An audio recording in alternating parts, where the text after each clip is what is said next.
अव्वो माय, ते तर जाऊन पाहत होतं का हो लोक जमा होऊन होते बाप्पा गा. मस्त लोक आले होते बाप्पा.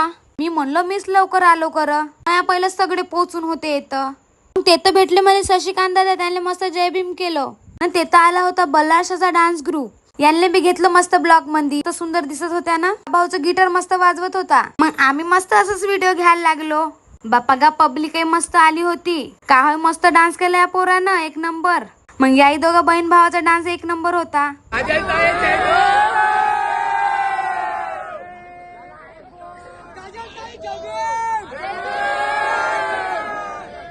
काय म्हणा, आमच्या पोराचं रुबाबच वेगळं राहते.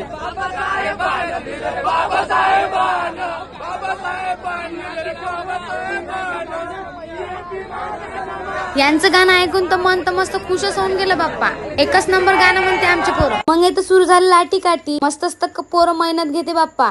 यांच्या मेहनतीले स्वाभिमानी जय भीम. मी तर पाहून दंगच राहिली बाप्पा. हा तर भाऊ मला खतरो के खिलाडीच दिसून राहिला होता. काळी गोल घुमवून राहिला होता. खरंच खूप छान ना. हे सगळं शिकण्याचं आजकालच्या पोरीले बहुत जरूरत आहे. तुम्हाला अभिमानाचा जय भीम. आणि या लहानच्या पोरीने इतका सुंदर डान्स केला ना की पुरी पब्लिक नाचायला लागली. असं म्हणू शकतो या लहान पोरीनं पुढे पब्लिकले नाचवलं. खूप छान. तर भेटूया आता नेक्स्ट व्हिडिओ मध्ये.